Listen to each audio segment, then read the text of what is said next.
Nicolás, bienvenido al podcast. Gracias por aceptar la invitación a conversar hoy día. Estuve viendo algo de tu recorrido y vi que los dos no alcanzamos a coincidir en la Facultad de Economía y Negocios de la Chile, pero los dos egresamos de ahí.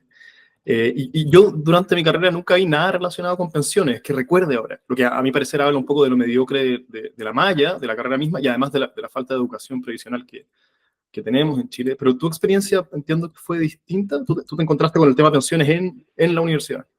¿Podrías comentar un poco sobre eso y por qué despertó tu interés? Porque es un tema un poco raro que le interese a alguien de 20 años, ¿cierto? No, no es la norma. Correcto. Hola Vicente, primero que nada, agradecer la invitación a participar acá. Muy contento de estar en tu podcast. Eh, claro, como decís tú, nosotros los dos fuimos a la FEN, a la Universidad de Chile. Eh, oh, ¿qué pasó acá? A la impresora. Eh, claro, yo no, bueno, en la FEN no, en la facultad no te enseñan nada de pensiones, como decís tú. Sin embargo, yo no sé si cómo era la malla que tuviste tú, pero en el último año tú tenías la opción de elegir un electivo del magíster, de un magíster de finanzas o algo así. Mm. Y yo elegí un electivo de mercado de capitales, se llamaba el ramo, y en ese ramo específicamente el profesor hablaba, bueno, del mercado de capitales chileno, pero específicamente de la AFP y cómo las AFP habían permitido básicamente el desarrollo del mercado de capitales chileno, eh, la facilidad de crédito, las tasas de los créditos hipotecarios, mucha gente había podido comprar propiedades gracias a la liquidez que había en el mercado de capitales. Chile experimentó un gran crecimiento en los años 80, 90 y tenía los mercados más desarrollados en Latinoamérica. Y según él, era básicamente gracias a la creación de este sistema de AFP, el sistema de capitalización individual. Mm. Y a mí me llamó poderosamente la atención. Y me acuerdo que justo ese año, ese fue el año 2016, yo salí de esa clase, literalmente, y tú que estás en la frente ahí cerca al lado de Plaza Italia. Y justo ahí había una marcha tremenda y donde estaba empezando el movimiento No Más AFP. ¿Va? Entonces yo dije, pero ¿qué está pasando acá? Este profesor literalmente me acaba de decir que el sistema es extraordinario, que básicamente bueno, es la panacea, y había una protesta gigante en contra del sistema ahí mismo. Entonces me llamó poderosamente la atención y ahí me puse a estudiar el tema a full por mi cuenta. No, no te encontraste al profesor en la marcha después. No, de hecho, sigo siendo cercano al profesor y estamos en contacto, nos hemos juntado ahí un par de veces, nos tomamos un café, porque me parece muy interesante el tema y hablar con expertos. ¿Y por qué el tema de pensiones, una de las principales dificultades que entiendo yo que tiene más allá de lo técnico, financiero, económico, tiene que ver con una cosa psicológica, ¿cierto? Que pensar a largo plazo es algo que a los humanos nos cuesta hacer por motivos evolutivos, ¿cierto? Adaptativos, etcétera. ¿Por qué crees que te despertó a ti tu curiosidad del tema? ¿Por qué a ti, ¿cierto? ¿Qué había ahí que te interesó más que el resto de tus compañeros?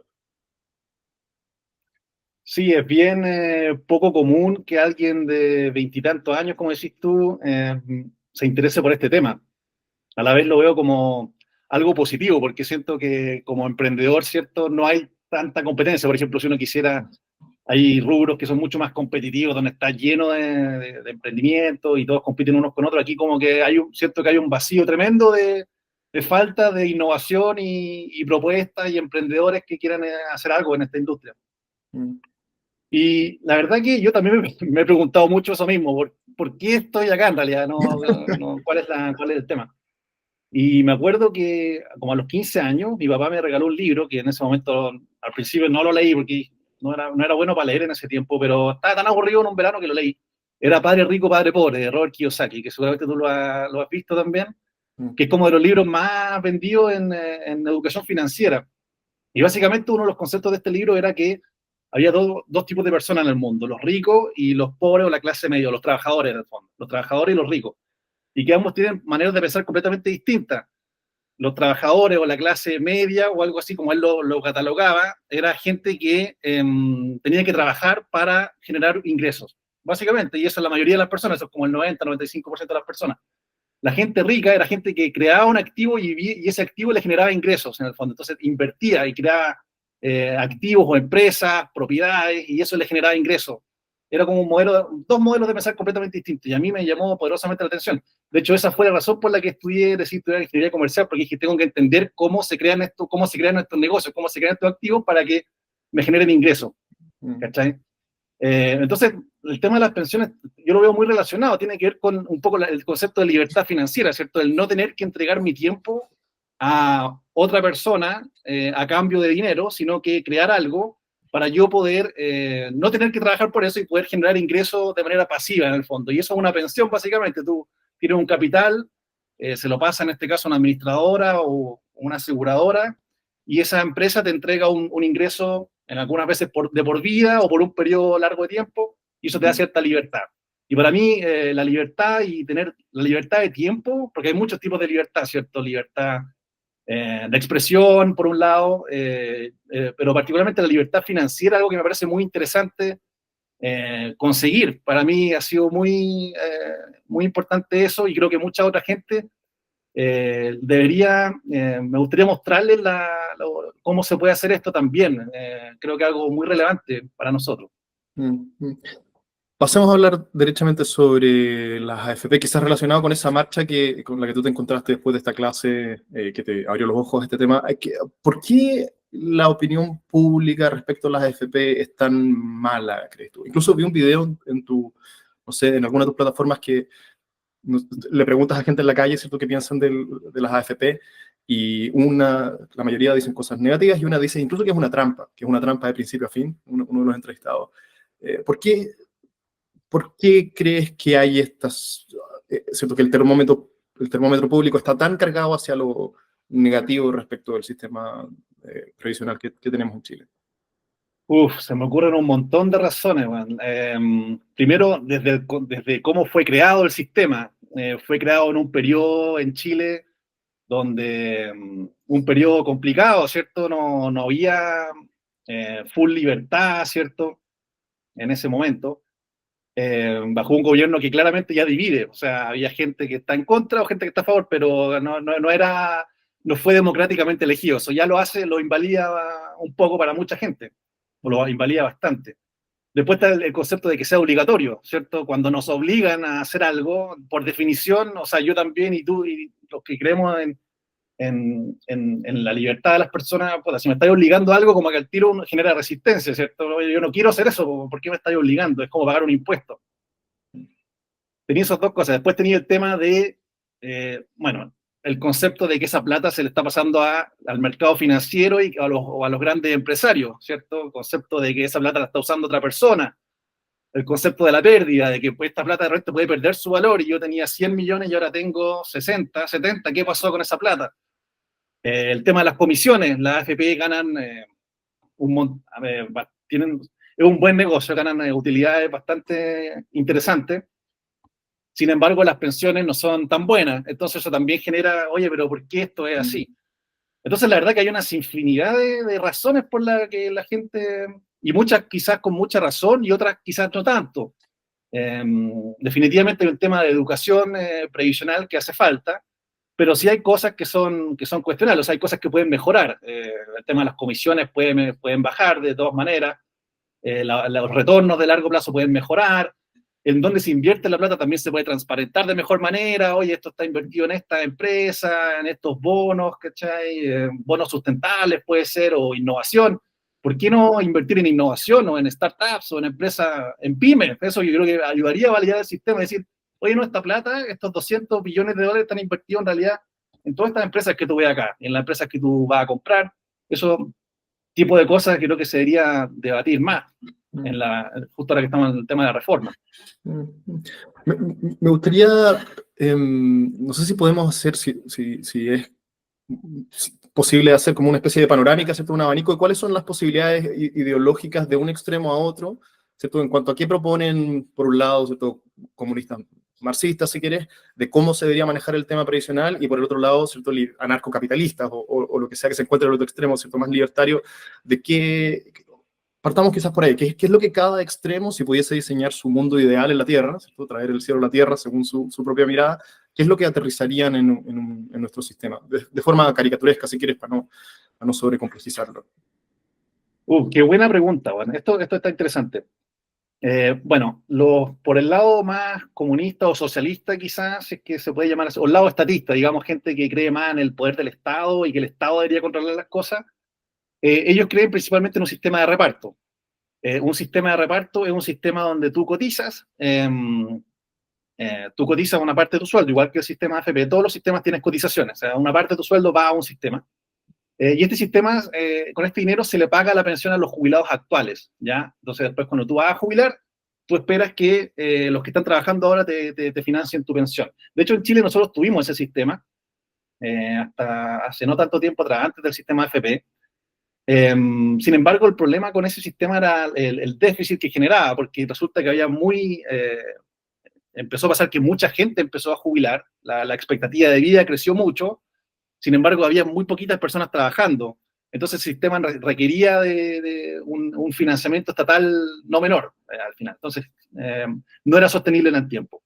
Y después se creó el sistema de capitalización individual, ¿cierto? Que es el que tenemos ahora, principalmente, donde la plata se invierte, ¿cierto? En el mercado de capitales y eso va a tu cuenta individual y te genera una pensión según lo que tú lograste acumular.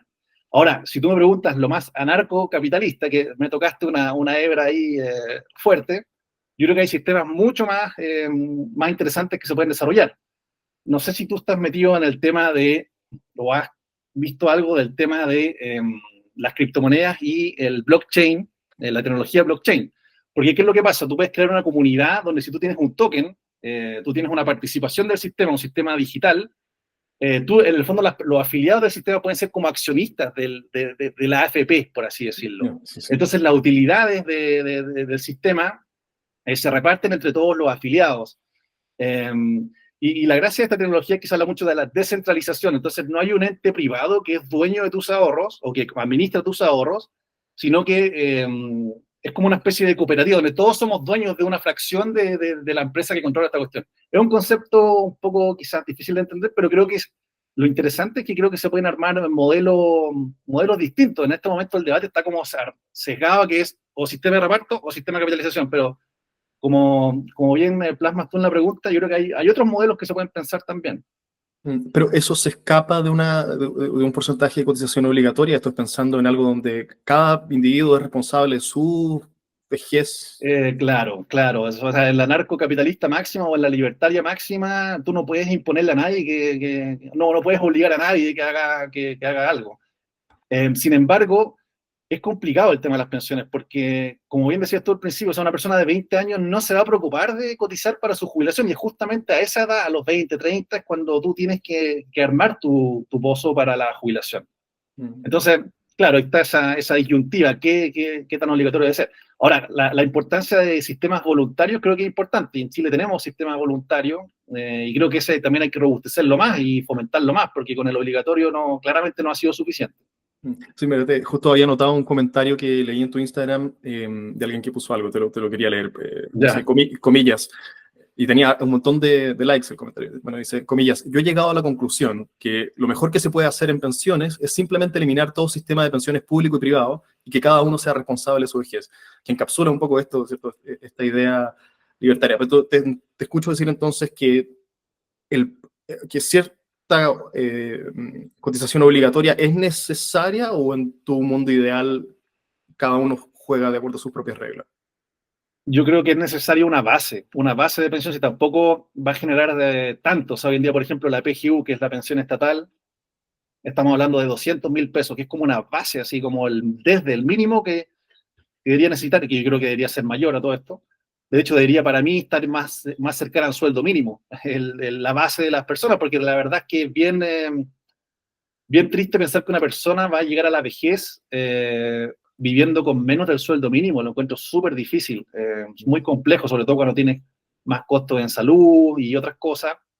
Me parece que hay que apuntar a eso, pero claro, yo creo que es importante una base obligatoria, sí o sí, para tener una base de pensión, y el resto puede ser voluntario. Y hablemos sobre el sistema de reparto un minuto. Hoy todavía hay gente que, creo que Boric, él está por restablecer un sistema de reparto, al menos en parte, ¿no? Y Sí. parte de la reforma también es destinar a un pilar solidario, parte del 6% adicional. Pero antes de eso, el hecho de que hoy, como decías tú, vivimos más años, nacen menos menos niños, ¿cierto? Sí.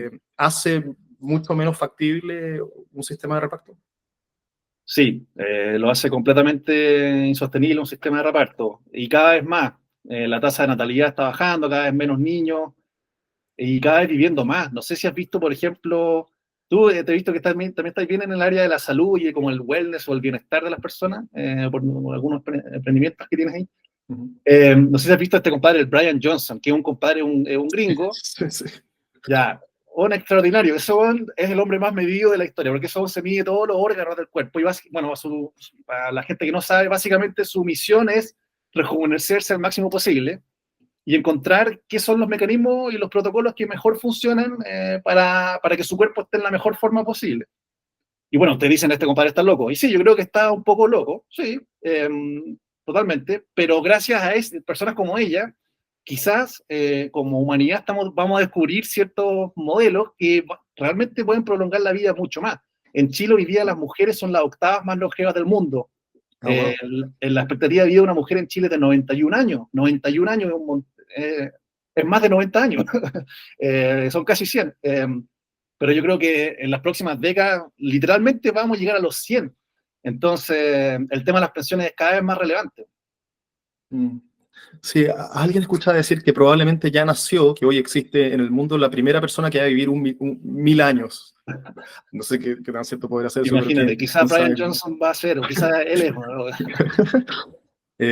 Pero esto de que también me parece que quizás no se menciona lo suficiente, el hecho de que vivamos cada vez más años, ¿cierto? Y si la tasa de natalidad hoy día se está acercando a 1, es decir, la Sí, mujer chilena promedio tiene solo un hijo, ¿cierto? Cuando la tasa de reemplazo tiene que ser de 2,1 hijos en promedio por mujer, solo para mantener la población. Es decir, tenemos una columna vertebral de masa productiva crítica, la gente entre 20 y 50 o 60 años que produce, se va estrechando y estrechando, a la vez que el otro tramo etario, la gente que ya jubiló de más de 65, va creciendo y creciendo. Esto correcto. debería hacer evidente, ¿cierto?, a quien sea que se pare detrás de un sistema de reparto que es imposible de sostener. Correcto, pero al final, y esto es lo lamentable de las pensiones, es que al final es un tema político y no es técnico. Entonces, claro, como dices tú, técnicamente no hace sentido implementar un sistema de estas características, pero dado que hay tanto rechazo a la AFP y al sistema de capitalización individual por una gran parte de la población, hay intereses políticos de satisfacer a esa población y entregarle un sistema alternativo. Y ese sistema, lo único que se le ocurre es volver a un sistema antiguo. Yo lamento eso porque imagínate, o sea, y bueno, y dentro de la reforma mucha gente no lo sabe, pero hay propuestas que son más interesantes. Por ejemplo, se permite la, la competencia de cooperativas previsionales, que una cooperativa puede participar, puede entrar como una AFP o como una administradora. Me parece interesante. No es el Estado, no es un ente privado, es como un intermedio, ¿cachai? Donde la gente tiene una opción. O la AFP estatal, pero un sistema de reparto. Yo estoy a favor de una AFP estatal, entre comillas. Me parece que la gente que quiere voluntariamente cambiar, no cree en la AFP privada, porque no tiene un tema ideológico con la AFP, bueno, tiene la opción de cambiarse a una AFP estatal. Pero el hecho de que nos obliguen a todos a meternos nuevamente en un sistema de reparto es lamentable. Mm. Esto de que se requieren 8 trabajadores por cada jubilado, ¿es así? Creo que en alguna parte escuché este dato. Es decir, en un sistema de Sí, reparto necesitan, ¿sí? tendría que refrescar los números. Alguna vez hice un tweet, un hilo así bien detallado sobre el sistema de reparto y creo que sí, eran 8. Me suena que fueran 8, sí. De 8 trabajadores para financiar un jubilado. Porque piensa que el 10% de su sueldo. Entonces, Mm. piensa que 8 trabajadores, ya, ponte tu sueldo 500.000, son 50.000 por trabajador, que el 10% por 8 son 400, ¿cierto? 400.000, claro, una pensión de 400.000. Sí, eso y fíjate que ahí, claro, quizá habría que ponerle, claro, con eso te da una pensión de 400.000. Menos de eso tienes que suplir con el Estado, y ahí entra el déficit, que actualmente, de hecho, en Chile tenemos más cercano a 3 o 2 trabajadores por jubilado. Entonces, imagínate todo lo que hay que suplir con impuestos para poder financiar una pensión digna. Mm. Dices tú que técnicamente es fácil de ver, pero quizás una pregunta un poco más como sociológica o actual, que es que hay personajes públicos que tienen todas las credenciales académicas que uno quisiera en alguien. Estoy pensando aquí en gente como Ramón López, ejemplo, que tiene un doctorado en economía de la Universidad de Columbia, y, ¿cierto? Largos pergaminos de los que hacer gala, y que aún así estaba a favor de los retiros y está a favor de un sistema de reparto. Y a veces me pasa a mí que uno va a encontrar a alguien con el doctorado adecuado, ¿cierto? Que postule lo que sea. Entonces, hay una suerte de dificultad en saber en la voz de quién depositar tu confianza. ¿Cómo tú navegas este mundo? ¿Y qué le diría a alguien que quizás te está escuchando a ti y al mismo tiempo, ¿cierto?, escucha a Ramón López y ve su currículum y no sabe muy bien qué pensar? Sí, yo creo que todas las opiniones son válidas y yo, de hecho, a lo largo de los años, mientras he conocido otros ex colegas o ex alumnos nuestros de la FEN, o el mismo Oscar Landerreche, que fue profesor destacado de la FEN, también el otro día lo escuchaba y con todo yo lo respeto bastante su opinión en general, pero al final de su discurso, que justamente estaba hablando del tema previsional, y justo al terminar su discurso dijo: entonces yo creo que hay que cobrar más impuestos al gran capital. Y, ¿cachai? Hay que cobrar impuestos más a la empresa. Entonces, todo ya bien, pero termina con esa frase de que eso va en contra de lo que yo pienso, porque yo creo que justamente a la empresa hay que bajarle los impuestos para que se creen más empresas. Hoy en día, si tú quieres crear una empresa en Chile, es muy, muy difícil. Te cobran impuestos desde el comienzo, que me parece súper complicado para un emprendedor. Entonces, bueno, claro, o sea, hay diferentes visiones y creo que todas son válidas. Yo creo que independiente que alguien piense distinto a ti, eso es lo que uno tiene que darse cuenta también. Hay gente que piensa completamente distinto, como tú dices, Ramón López, o estos compadres no Luis Mesina, había otro que estaba con Luis Mesina, no me acuerdo su nombre, también un economista, era como el economista detrás del movimiento Noma AFP, que fue director de una AFP también. Y que quebró una AFP, que no sé cómo quebrar una AFP, es un negocio tremendo, pero bueno. Pero hay de todo, y yo creo que escucharlo a todos. Yo he aprendido, yo anteriormente debo admitir que quizás yo también era bastante intransigente, porque yo pensaba que yo tenía la razón. Pero ahora que estoy un poco más maduro me he dado cuenta, oye, pero quiero escuchar a esa persona que piensa completamente opuesto y que me argumente, y quiero entender y tener un debate sano. Creo que eso nos hace falta igual. Hace quizás un año conversé aquí en el podcast con Miguel Lorca, no sé si lo conocí. Un economista, sí. Economista de la FEN, también era un año mayor que yo, me parece, o quizás de mi generación. Y bueno, esto es algo que mucha gente dice, pero recuerdo que él también le puso que los principales problemas de las bajas pensiones en Chile son la informalidad y las lagunas. Si pudiera destacar dos. ¿Cómo se soluciona esto? Porque parece un problema, ¿cierto?, es un callejón sin salida, un poco. ¿Por dónde uno empieza a arreglar esto? Yo creo que eso todo tiene que ver con los incentivos, Juan. Porque, por ejemplo, ahora que se implementó la PGU, esa es una pensión de 200.000 pesos que le llega a todos, sin importar cuántos años cotizó, o sin importar, claro, sin importar cuántos años cotizó, cuántos años trabajó en el sistema. Entonces, eso es un premio, en el fondo, a los que no cotizaron, ¿cierto? Porque si yo coticé 40 años y él cotizó 0 años, los dos vamos a recibir lo mismo. Entonces, es un desincentivo a cotizar. O sea, si tú me dices, de hecho, al contrario, de hecho hay un tope. Entonces, si tu pensión autofinanciada por la AFP va a ser mayor a 700.000 y tanto pesos, tú no recibes la PGU porque ya está en el 10% más rico, ¿cierto? Sí. Entonces, hay un desincentivo a cotizar. Entonces, si yo estoy en el limbo pensando, tengo 50 años y estoy pensando cuánto cotizar, quizás si te hacemos el cálculo a ti, yo te voy a decir, oye, ¿sabéis que te conviene no cotizar? Porque si no, no vas a recibir las 200 lucas y mejor ahorra por tu cuenta en otra, fondea esa plata en otra parte para que no aparezca en el sistema y así te dan la pensión, la PGU completa.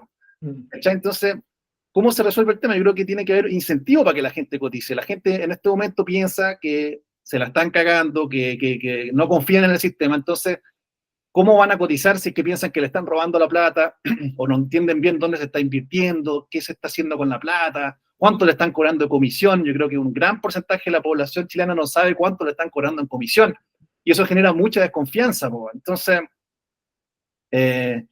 respuesta corta, no hay una manera fácil de resolverlo, pero hay diferentes mecanismos para incentivar la cotización.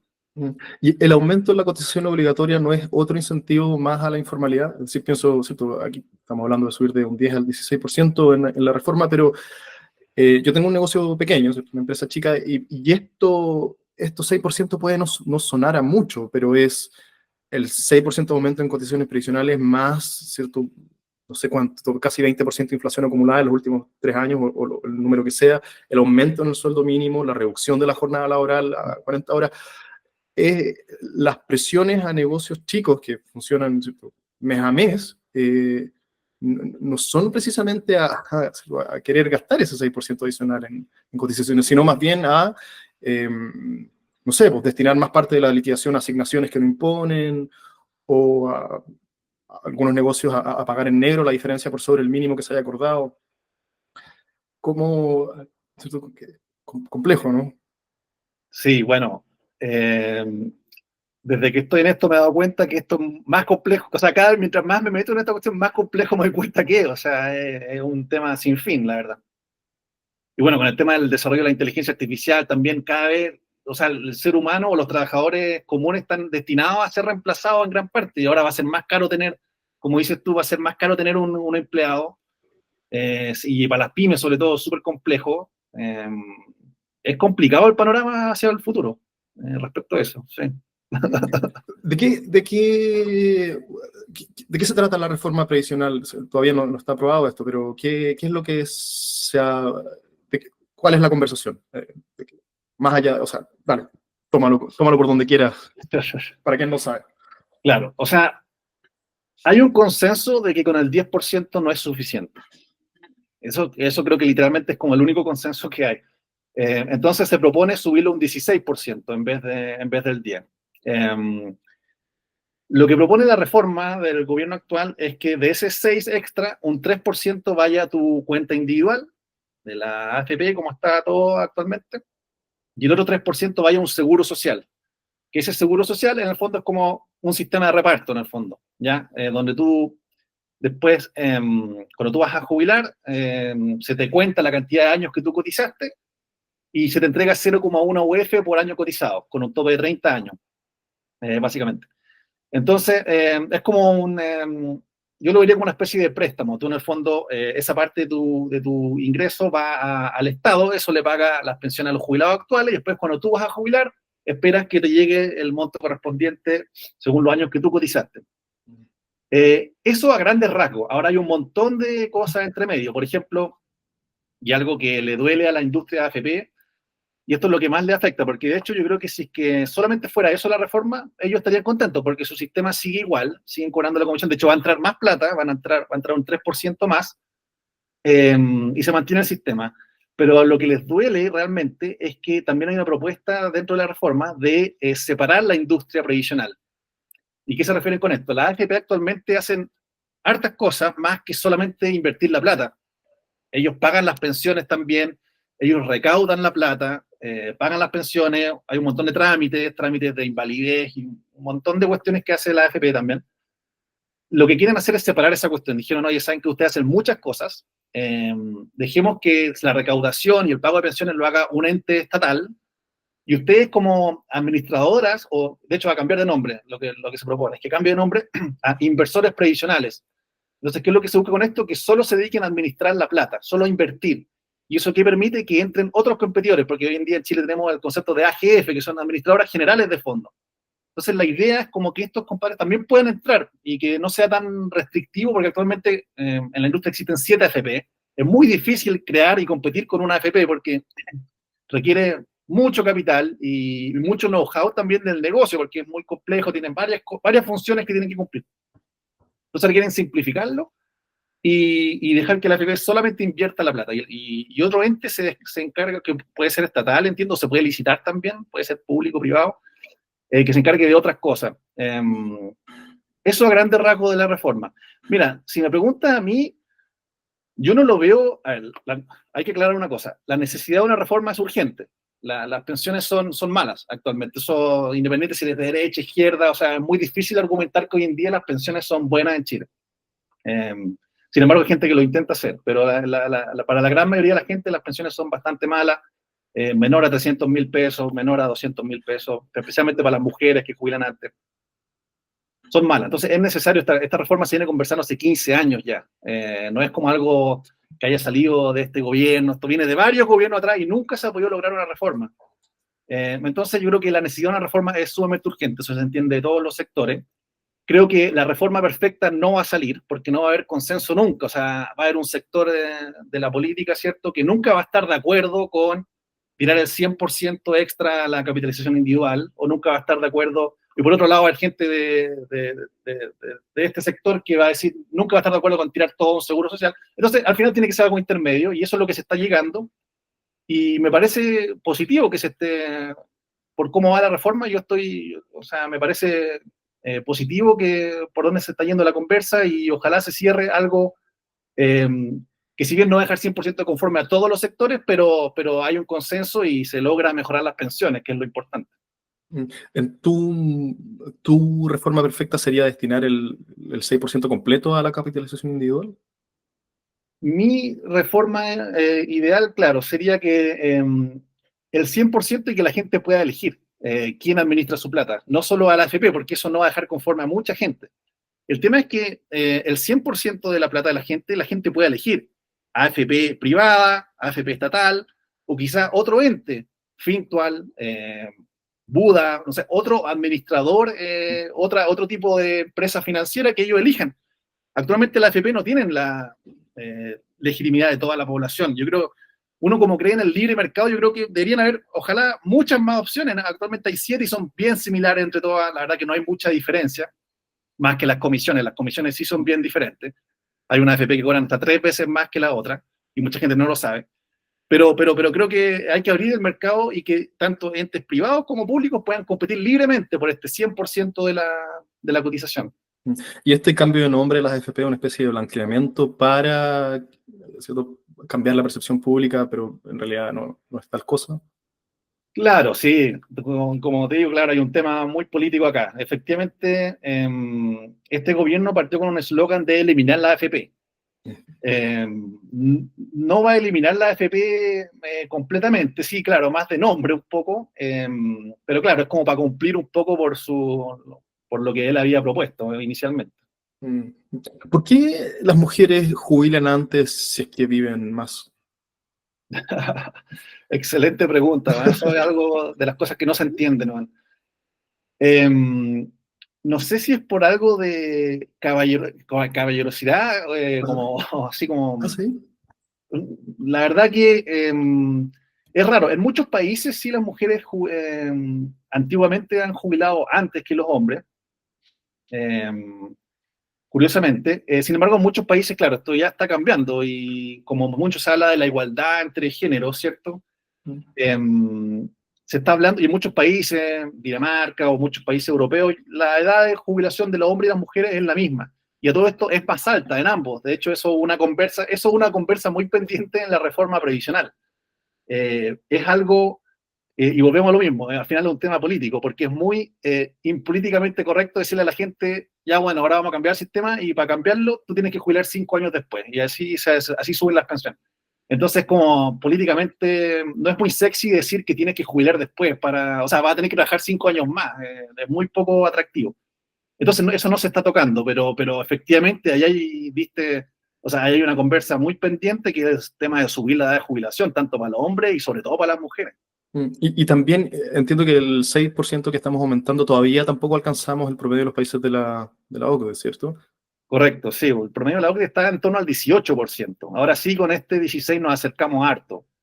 En Australia subieron también la cotización, en México ahora se aprobó también subir la cotización. Es algo internacional, algo global. A veces la gente cree que en Chile nos están tratando de cagar y por eso estamos subiendo más, pero la verdad es que algo muy internacional esto de subir los porcentajes de cotización. De hecho, la gente que cree a favor del reparto, en países que cotizan con ese sistema, cotizan 20, 25, 30% del sueldo para poder financiar esos sistemas de reparto. En países como Italia, España, que tienen grandes problemas previsionales y de hecho van a tener que probablemente migrar pronto a otros sistemas porque son insostenibles. Bueno, quizás parte del motivo por el que aceptan a tantos extranjeros es para engrosar las filas de la masa productiva. Y hoy España está con esta política de que otorgan la ciudadanía a quienes tengan parentesco, aunque sean bisabuelos. No sé si te has enterado de esto. Uno puede hacer el trámite para obtener la ciudadanía española si tu bisabuelo fue español. Quizás Sí, de hay. hecho, sí, aquí estoy viendo si es que tengo la posibilidad de... Nosotros lo estamos haciendo también. Bueno, sí, sí, la verdad que ese tipo de cosas... Claro, pero como decís tú, hay un trasfondo detrás, pues eso no es por la buena onda, es porque efectivamente necesitan gente joven que vaya para allá a trabajar. Ese es el tema. Bueno, pero si uno quiere jubilar antes, ahora me puedo identificar como una mujer de 60 años y jubilo antes de tiempo. Hay otro número, ¿cierto? O frase que es arrojada como con harta frecuencia en la conversación tradicional, y es que esto de que cada peso que uno puso en las AFP fue multiplicado por 3, ¿cierto? Como un eslogan de quienes defienden a las AFP. ¿Es tan cierto esto o depende del periodo en el que uno empezó a cotizar y del tiempo que uno lleva? ¿Solo aplica a la generación anterior y en realidad tú y yo, esta regla realmente no aplica? ¿Qué tan verdadero es eso? Sí, yo creo que como bien hay mitos, bien de la izquierda que dicen que se roban la plata y un montón de mitos respecto a eso, también hay mitos de la derecha, diría yo. Y este yo diría que es uno de ellos. O sea, el hecho de que la AFP te multiplica por 3 la plata es muy poco común. De hecho, eh, la otra vez hacía el ejercicio con Mauricio, que es mi socio con el que hemos estado trabajando este tiempo en el tema de las pensiones. Él tiene 58 años y ha cotizado desde 1989, ha cotizado más de 30 años y sin parar, tuvo muy pocas lagunas. Ujú. Y hicimos el ejercicio, ¿y cuánto era? Fue menos de, claro, 1,8.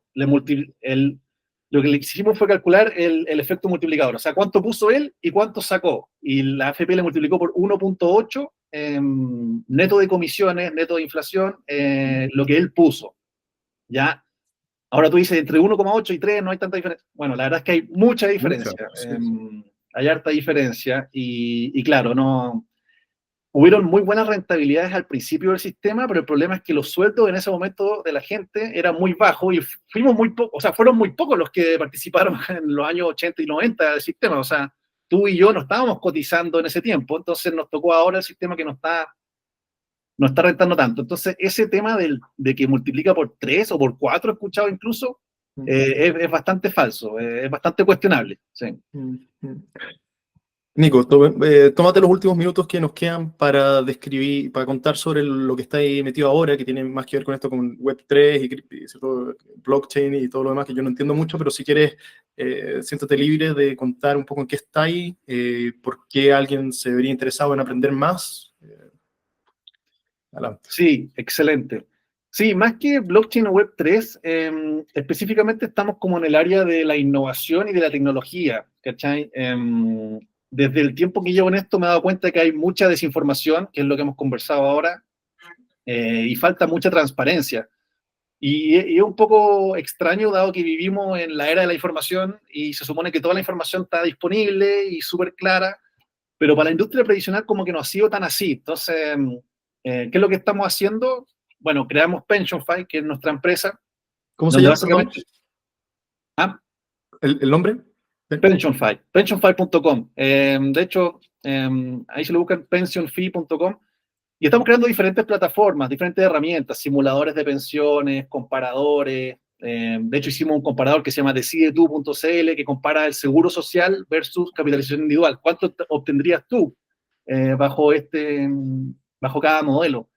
Y diferentes cosas para la industria previsional, porque creo que hace falta transparentar y simplificar mucho las cosas. A veces es un poco complejo todo esto y no hace falta la información correcta para tomar decisiones. Entonces, nada, lo invito a seguirnos en las redes, Nico Capital, y a visitar nuestra página, pensionfile.com, y ahí se pueden registrar y le estamos informando las cosas que estamos sacando.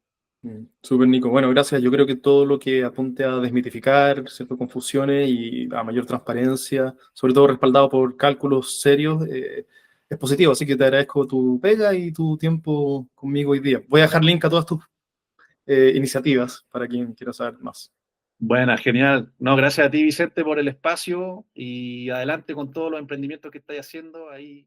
Si este contenido te resulta interesante, suscríbete a mi canal para recibir notificaciones cuando tenga nuevo contenido por compartir. Y si me quieres ayudar, todos los apoyos en difusión son agradecidos. Compartir en redes sociales, recomendaciones a tus amigos, todos me ayudan más de lo que te imaginarías. Gracias por tu tiempo y hasta la próxima.